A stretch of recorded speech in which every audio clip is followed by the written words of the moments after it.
सामने आ रही है। निर्जला हत्याकांड का 3 महीने बाद नौगढ़ पुलिस ने खुलासा कर दिया है।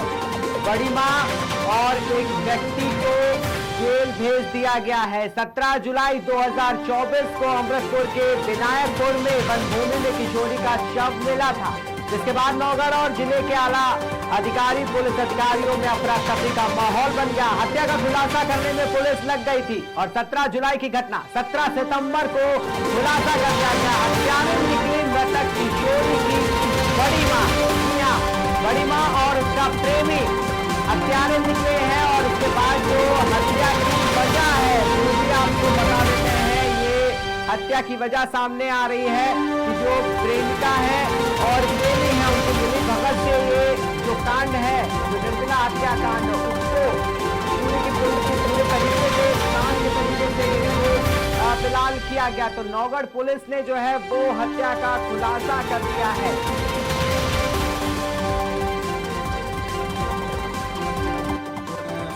17 जून की रात में रीना देवी अपनी 2 बेटियों तथा अपने देवर की बेटी निर्जला के साथ ग्राम विनायकपुर में ऑर्केस्ट्रा पार्टी में नाच देखने के लिए गई थी। वहाँ पर अपनी दोनों बेटियों के साथ नाच देख करके वापस आ गई, लेकिन सुबह जो निर्जला थी उसकी डेड बॉडी वहाँ से 200 मीटर दूर चौकीदार के एक झोपड़ी उसके सामने मिली थी। पुलिस ने इसमें अज्ञात में हत्या का मुकदमा पंजीकृत किया था। जांच के दौरान ये पाया गया कि रीना देवी व रायनाथ गांव के वनवासी हैं, जो इनके बीच प्रेम संबंध थे, इनमें आपस में बातचीत होती थी। इस बात को निर्जला जानती थी और इनको शक था कि कहीं इस बात को हम लोगों के घर वालों को ना बता दे, इसी को लेकर के उसकी हत्या की गई है। हत्या के दिन शाम को 5 बजे रायनाथ व रीना देवी ने आपस में बात की कि हम उसको नाच के लिए वहाँ लेके आएंगे, और वहीं से जब वो आई और जब पानी पीने के लिए निर्जला निकली तो पीछे पीछे रायनाथ गया और वहाँ से 100 मीटर दूर टैंकर जहाँ लगा था वहाँ 100 मीटर दूर सीताराम वनवासी खेत में ले जा करके लेगिंग से गला कस करके उसकी हत्या कर दी और 100 को चौकीदार के झोपड़ी के पास फेंक दिया तथा उसके कपड़ों को अस्त व्यस्त कर दिया, जिससे कि घटना को अलग रूप दिया जा सके। पुलिस ने आज दोनों आरोपियों को गिरफ्तार कर जेल भेज दिया है और अन्य विधिक कार्रवाई पुलिस द्वारा की जा रही है। 16/7 हत्याकांड का 3 महीने बाद नौगढ़ पुलिस ने खुलासा कर दिया है। जैसा कि आपने सुना कि बड़ी मां और एक व्यक्ति को फिलहाल जेल भी भेज दिया गया है, जो इस हत्या के मुख्य आरोपी निकले हैं। तो वनभूमि में किशोरी का जो शव मिला था, फिलहाल उस जो घटना थी वो घटना का नौगढ़ पुलिस ने खुलासा कर दिया।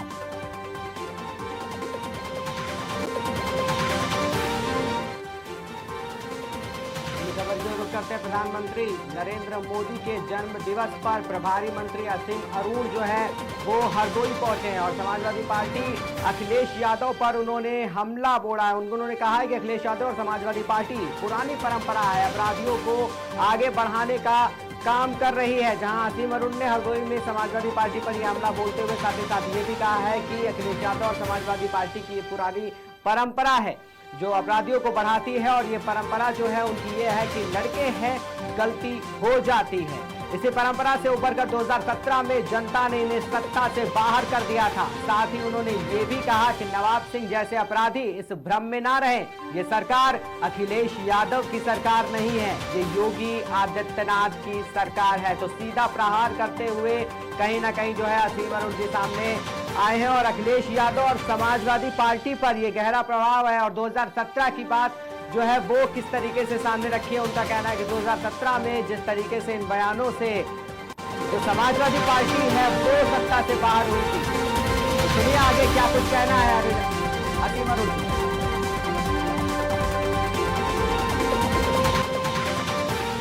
अखिलेश जी और समाजवादी पार्टी की पुरानी परंपरा रही है अपराधियों को बढ़ावा देने की, और इनकी परंपरा रही है कि लड़के हैं गलती हो जाती है, और इसी बात से परेशान होकर के ऊब होकर के सज़ा देने के लिए 2017 में समाजवादी पार्टी को उत्तर प्रदेश के नागरिकों ने बाहर किया। योगी जी को अपना आशीर्वाद दिया। 2022 में जो कानून व्यवस्था को ठीक किया और सारे अच्छे काम किए, उसके लिए उनको आशीर्वाद दिया। आज अखिलेश यादव जी जो राजनीति करने की कोशिश कर रहे हैं वो ना प्रदेश के लिए अच्छा है ना उनके स्वयं के लिए अच्छा है। उत्तर प्रदेश के सभी लोग चाहते हैं कि कानून व्यवस्था जैसी योगी जी ने बना के दी है वैसी ही रहे, जैसी समाजवादी पार्टी के समय थी वैसी कानून व्यवस्था किसी को पसंद नहीं है। और आने वाले समय में मुझे पूरा विश्वास है कि जैसे अपराध के ऊपर निर्णायक कार्रवाई हुई है, योगी जी ने भ्रष्टाचारियों के खिलाफ उसी सख्ती के साथ काम को आगे बढ़ाया है और आने वाले समय में हर लेवल के भ्रष्टाचार को भी आमूलचूल नष्ट किया जाएगा।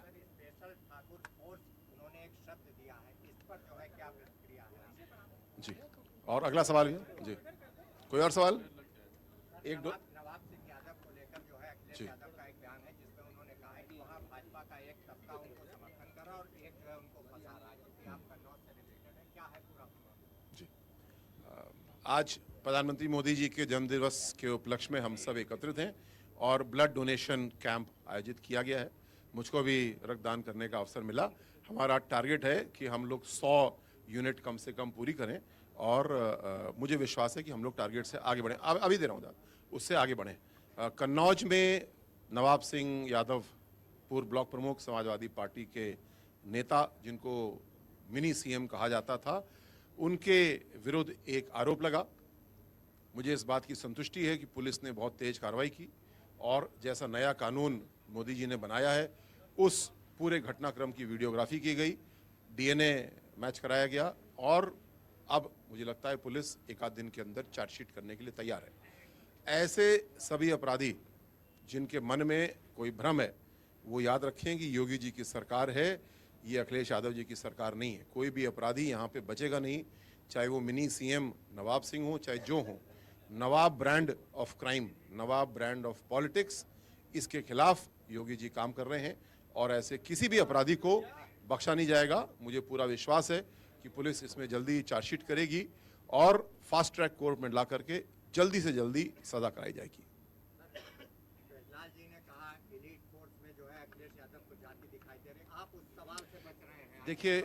देखिए मैं हर एक बात पे प्रतिक्रिया दूं ऐसा संभव नहीं है।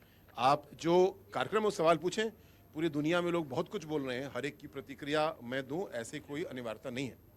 ये मेरी जानकारी में आया है और गोवंश संरक्षण के लिए हम लोग पूरी तरीके से संकल्पित हैं। इस चुनौती को हम लोग ने बहुत हद तक हल किया।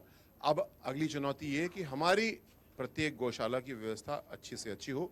जो वर्षा का समय है इसको लेकर के कुछ जगहों पे कीचड़ हो रहा है, कहीं पानी भरा है, उसको भी हम लोग ठीक कर रहे हैं। हमें दोनों काम करने हैं।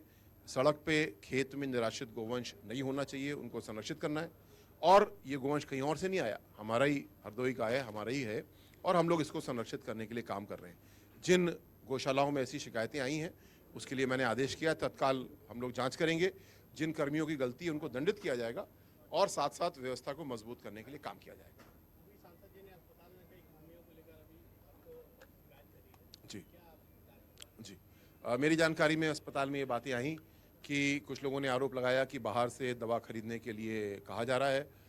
कुछ असंतुष्टि इस बात की है कि गलत तरीके से रेफर किया जा रहा है, तो इसमें जांच भी करेंगे और व्यवस्था सुधारने के लिए मैंने तत्काल आदेश किया है कि एक हेल्पलाइन नंबर बनाएं जो जगह जगह अस्पताल में लगा हो और किसी को भी ऐसी शिकायत है तो उस नंबर पे बताएं, सीएमएस उसको स्वयं देखें और एक क्वालिटी कंट्रोल का, गुणवत्ता नियंत्रण का सिस्टम बनाएं जिससे कि हमारे अस्पताल से अगर कोई असंतुष्ट है तो उस पर शिकायत कर पाएं और उनकी समस्या को हम लोग हल कर पाएं या बेहतर उनको राह दिखा पाएं।